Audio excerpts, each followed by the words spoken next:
Nem toda herança é feita de ouro ou de glória. Algumas nascem da dor, do silêncio e do sangue. Eu sou Bianca Ferreira, curadora de histórias aqui no canal Locra. E hoje, convido você a entrar em um mundo onde segredos dormem sob a pele e o passado cobra seu preço. Prepare-se.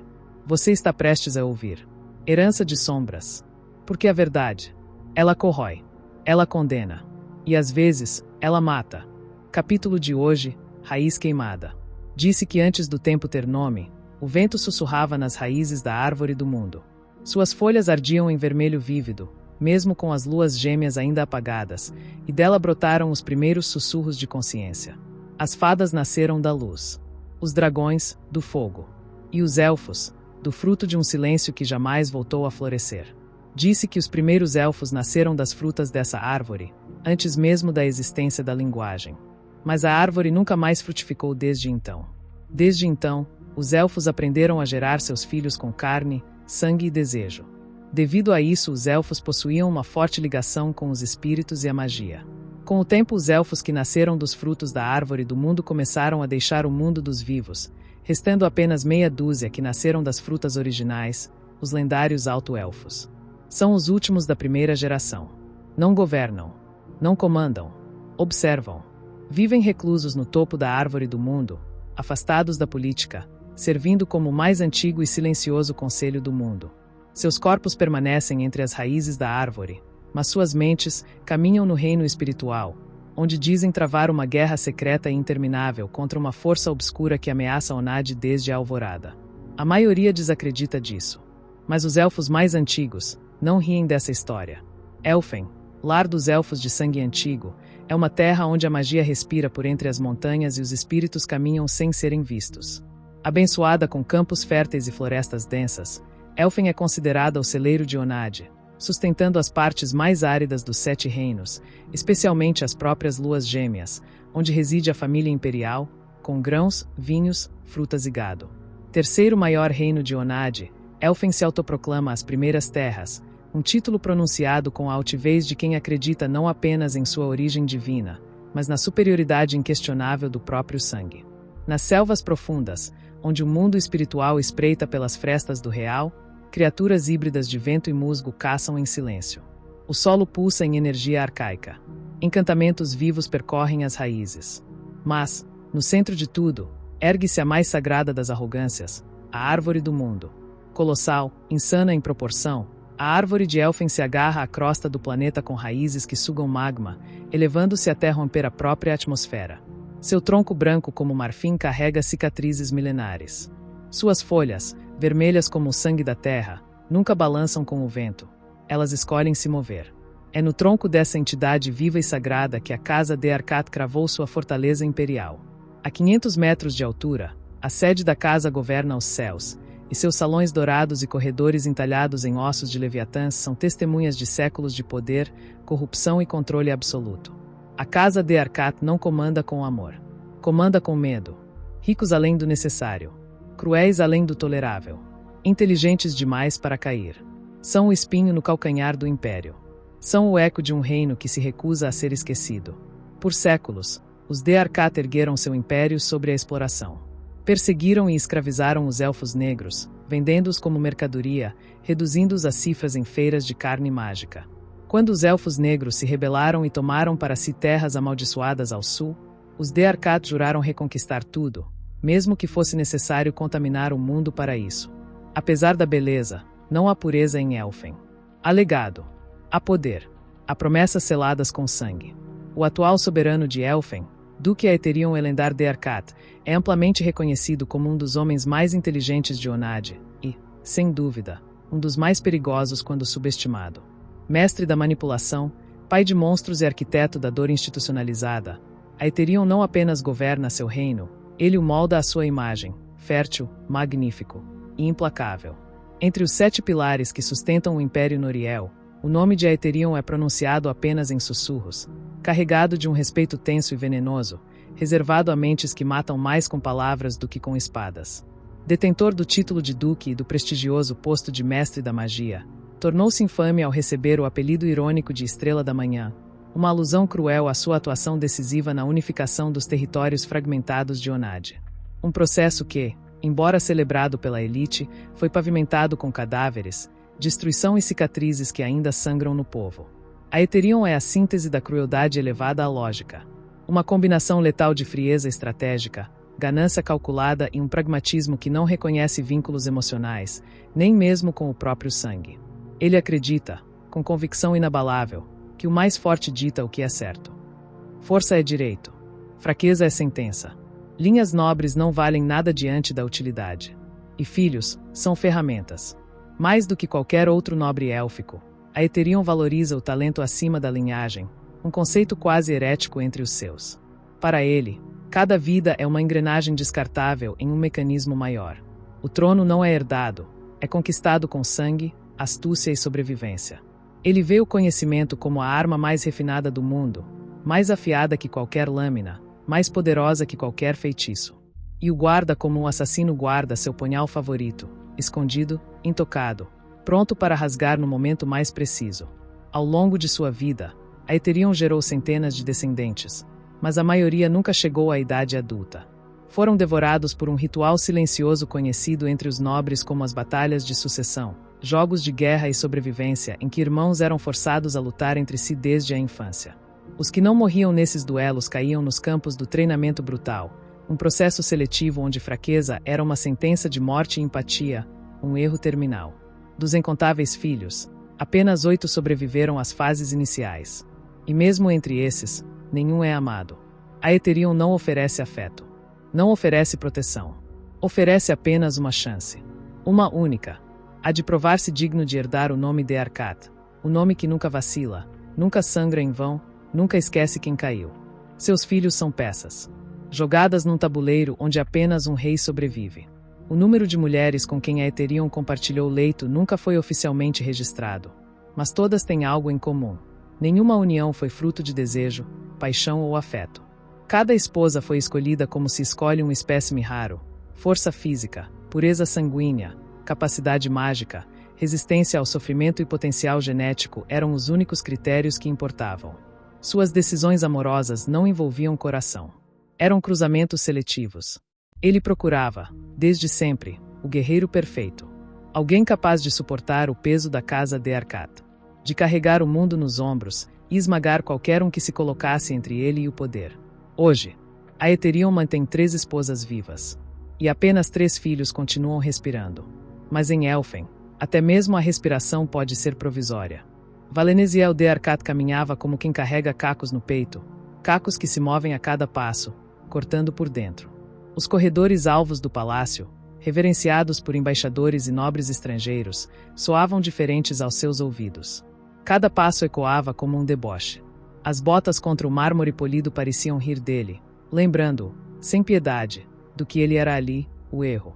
A vergonha tinha gosto metálico, persistente, áspero na garganta. Não importava quantas vezes ele engolisse. Você é a piada de Elfen. Um nobre que apanhou de um bastardo sem mana. As palavras ainda vibravam em sua mente, como sussurros envenenados. Ele reconhecia as vozes. Eram de rostos que o saudavam com reverência à luz do dia, mas gargalhavam quando a noite os tornava honestos. Valen cerrou os punhos até sentir as unhas ameaçarem romper a pele. Não podia esquecer. Não devia. A humilhação era uma cicatriz fresca, o lembrete de que ainda havia algo a ser corrigido, algo a provar. Desde pequeno, aprendeu que os piores castigos não vinham de gritos ou açoites. Eram silenciosos. O olhar gélido do pai. O silêncio durante os jantares. A ausência de seu nome nos registros de feitos familiares gravados em pedra. Era o terceiro filho. O terceiro erro. Filho da terceira esposa. Celiane. Uma plebeia de cabelos brancos como a casca da árvore do mundo. Os olhos dela, intensos, quase primordiais, haviam capturado o duque Aetherium. Por fraqueza. Por cálculo genético. Ninguém sabia. Mas não fora por amor. Nem por desejo. Fora por estratégia. Por uma linhagem antiga, de magia indomada. Valen herdou esse poder. Isso era inegável. Aos 8 anos, seus surtos de raiva liberavam relâmpagos. Os mestres da casa de Arcat, assustados, trocavam olhares entre fascínio e receio. Magia elétrica. Rara. Em comum entre elfos. Perigosa. Aos 11, moldava raios com a naturalidade de quem respira. Mas nunca foi o suficiente. Bastian. Sempre Bastian. O irmão mais velho. O reflexo do pai. Feroz. Implacável. Um estrategista nato. Bastian não precisava lutar por reconhecimento. Bastava existir. Era amado, temido e respeitado com a mesma intensidade.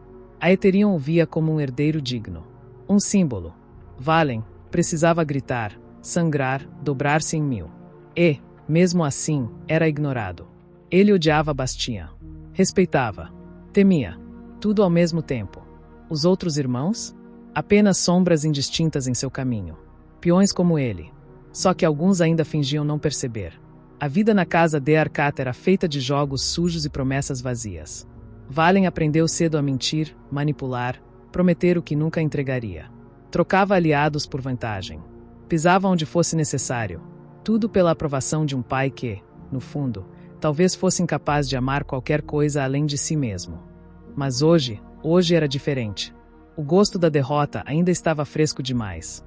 Os hematomas no rosto, camuflados sob camadas de pomadas mágicas, latejavam. Os socos de Elian ecoavam em sua pele. Em sua alma. Enquanto caminhava pela ala norte, rumo aos salões de treino, parou abruptamente. Bastian estava ali, imponente como uma muralha. Intransponível. Os olhos violetas se encontraram com os dele, e não havia desprezo neles. Nem arrogância. Apenas o olhar de um irmão mais velho para o mais novo. Um olhar que misturava compaixão e decepção. Para Valen, aquilo doía mais que qualquer soco. Bastian era um dos grandes heróis de Onad. Um prodígio entre a nova geração. Chamado de a Lança Dourada, era respeitado até pelos inimigos. Orgulhoso. Nobre. Elegante. Tinha pele clara, cabelos loiro-claros impecavelmente penteados, com uma franja caindo sobre a testa. Os olhos, de um violeta profundo, transmitiam frieza e autoridade.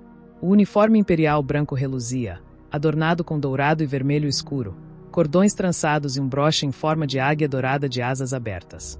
Um anel azul ornamentava sua mão esquerda, gravado com runas intricadas. Membro dos Jaegers, a unidade de elite pessoal do imperador, protetores do trono e do povo. Sua lealdade era inquestionável. Mas havia algo em Bastian que se rompia por dentro, o conflito entre servir ao império ou a ambição decadente da própria casa. E ali, diante de Valen, esse conflito ganhava forma. Você nasceu com tudo, dissera Bastian certa vez. Mas age como se o mundo devesse te agradecer por respirar. Aquelas palavras doíam mais que os golpes de Elian. E os socos dele pareciam balas de ferro atravessando a carne. Valen cerrou os dentes até sangrar. A eletricidade sob sua pele pulsava. Estalos percorriam suas veias. Luz azulada dançava entre os dedos. Ele pensou em atacar. Só por um segundo. Mas Bastian o fitou de lado, com um olhar breve, frio, suficiente. Um aviso silencioso: se você tentar, morrerá. E nada em seu sangue nobre o salvará. Valen suspirou. Virou-se de costas. Caminhou em silêncio até seus aposentos. Durante as 2 semanas de recesso da academia, Valen desapareceu do mundo. Trancou-se nos aposentos como quem cava a própria cova com as unhas. As janelas seladas. O ar pesado como chumbo. Nenhum servo se atrevia a entrar. A luz das lamparinas era sempre fraca, como se o próprio fogo temesse o que ali nascia. Afogou-se em ouro. Poções raras, elixires proibidos, núcleos de mana roubados de bestas arcanas, tão instáveis que tremiam em sua presença. Grimórios de capa áspera e páginas cobertas por runas negras que pulsavam, como se respirassem. Valen os lia com os olhos injetados, devorava fórmulas como um faminto come carne crua. Sussurrava palavras que não deveriam existir. Dormia com um livro aberto no peito e sangue escorrendo pelos olhos. Queria poder. Precisava de poder. Mesmo que isso lhe custasse tudo. E então, a mana gritou. Não foi uma ascensão. Não foi iluminação. Foi agonia. Naquela noite, o chão de seu quarto rachou com um estalo seco, como os ossos de um velho quebrando sob peso demais. Os espelhos estouraram em 1000 cacos, refletindo breves imagens do que Valen estava se tornando. Olhos fundos, pele pálida e trêmula, veias negras como rachaduras de vidro. O ar tingiu-se de violeta doentio e prata sujo, como o sangue coagulado de algo que não deveria viver. Valen caiu de joelhos. Convulsionava. Vomitava mana densa, espessa, corrompida. Os núcleos arcanos ao redor dele ferviam como corações sendo esmagados. Um rugido. Algo entre o grito de uma besta e o choro de um recém-nascido explodiu dentro de seu peito. Sua mana não evoluía. Ela apodrecia. Nos dias seguintes, a dor se tornou uma companheira íntima. Um amante cruel que não dormia. Sua pele começou a escurecer em linhas finas e pulsantes, como raízes podres se espalhando sob a epiderme. As veias se dilatavam com energia instável, latejando. Quando conjurava feitiços, a mana guinchava, distorcida, como se gritasse para escapar de si mesma. Nada fluía. Tudo resistia. Tudo doía. E então, vieram as vozes. Sussurros nas sombras. Sorrisos na penumbra. Vozes que falavam sua língua interna. Eles riem de você, Valen. Até seus irmãos. Até ela. Mas nós não. Nós lembramos quem você é. O que você pode ser. Só precisa abrir a porta. Valen chorou. Mas seus olhos não produziam mais lágrimas, apenas sangue. Na noite em que a tempestade caiu sobre Elfen como uma maldição esquecida, Valen deixou os aposentos pela primeira vez. Vestia apenas um manto rústico, amarrotado, encharcado de suor, sangue seco e magia instável. Andava como um espectro. Os corredores se curvavam em silêncio à sua passagem. Nenhuma alma se atreveu a detê-lo.